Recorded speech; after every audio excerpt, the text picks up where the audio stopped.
from and the producer. Anywhere from 6 months to 24 months. And it also depends on if it's brand new wooden barrels or if they're used. Will also, that's the difference between like an example of a really oaky Chardonnay is Rombauer, as opposed to like Bailiana, who does a completely unoaked Chardonnay. Those would be your two opposite ends of the spectrum. Nice. Thank you. Alrighty, moving on to the reds. The color difference here in we did this backwards, awesome. 1A and 1B is not as noticeable on camera. However, one thing we're taught to do is to take the wine behind a white backdrop and hold it at a 45-degree angle and let the light come down to it. This might be cheating. And you can take a look at the color and see how deep the color is on the wine, see how easily it is to see through it, and also you want to look at the edge of the wine to look at the change in color and if it's watery around the edge. These can all lead you to hints as to where the wine's from, what color, what type of grape it is, how extracted the wine is, how much color and flavor they were trying to pull from those grapes, trying to suck out of them. Those are all hints that help you in blind tasting.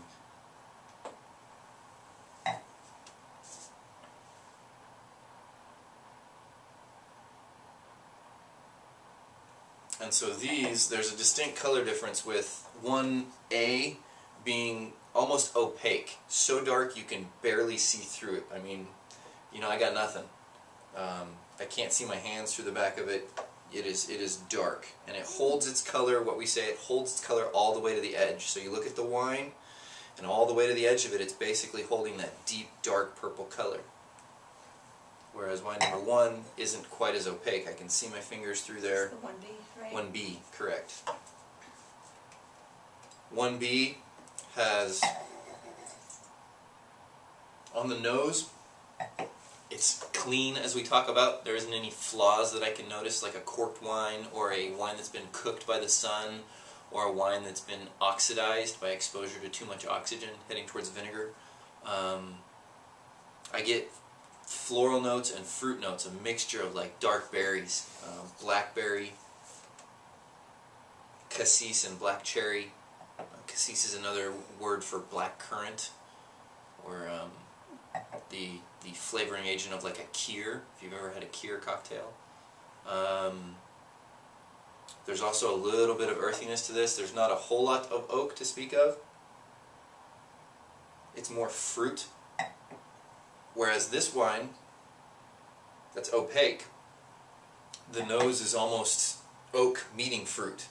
You have a lot of like smoke, coffee, cocoa, espresso, maybe more like a cappuccino, the blend of coffee or espresso and milk. It's like a creamy kind of coffee flavor mixed in there with really dark blackberry, almost like the creme de cassis, the stuff you'd use for a kir, not just straight cassis, the little berries, but like a creamy, rich substance. And maybe a little pepper, black pepper, and violets in there as well. There's somebody has spent some money on this wine, it seems like. Not to discredit this wine by any means, but they've put money into the oak on that one. Onto the palate.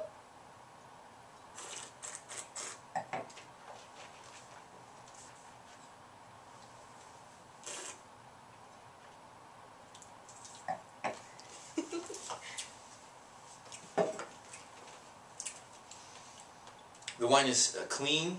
It seems to be correct to me. It's got some. Correct. For what I think it is, it tastes right. It doesn't. Okay. There's nothing sticking out to me to be like, whoa. You'd have seen.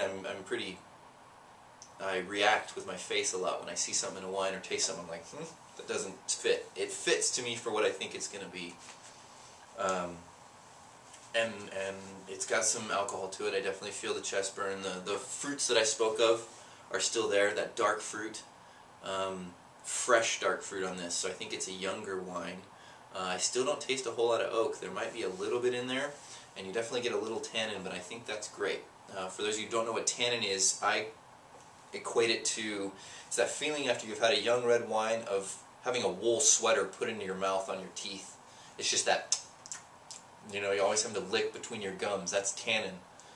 It's a preservative in wine that allows, you know, wines from France to live for 50 years. And it can be imparted into the wine from the grape as well as the barrel.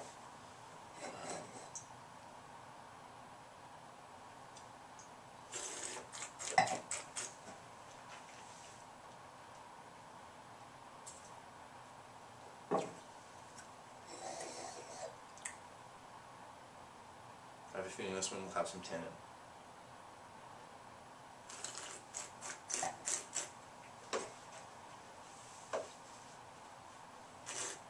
Do you like that one better? It's huge. I could stick a spoon in that and have it stand up. That is a big, bold wine. Complete different. In the same light, though, if you look at these two wines, and I apologize that you can't experience this. You're more than welcome to go purchase them and you know, replay this and experience it, because that would be cool. But at the same time, texturally and on the palate, these wines are unique in that the fruit, I really can taste a clear similarity between the fruit characteristics that you get from the wine. The difference is this is much more high quality fruit, and also it's spent time in wood. I think there's clear, as we would say, varietal character. Grapes are often referred to as varietals. And I feel safe in calling this Cabernet Sauvignon. I think both of them are Cabernet Sauvignons.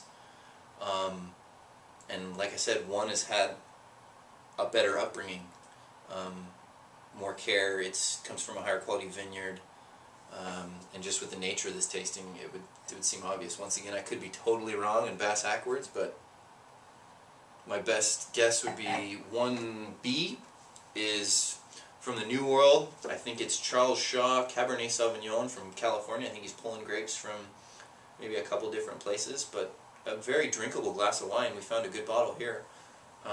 The second wine, Charles Shaw, I think it's a 2008 or maybe even a 2009. It's very fresh and young. The second bottle of wine is Cabernet from, I'm going to stick with California as well. I don't know if it's quite as young, maybe 2007, but it has a lot of wood on it, and so somebody's put some money into it, and I would guess that probably means it's coming from Napa Valley area, from a good quality producer, and a wine that I would like to, you know, have sit in a decanter for a couple hours while I'm getting my steak ready to eat with it. Nice. So now it's time to put me in my place. Dun, dun, dun. You ready? Yep. We'll start with the white. You can see after. You'll see the back of it.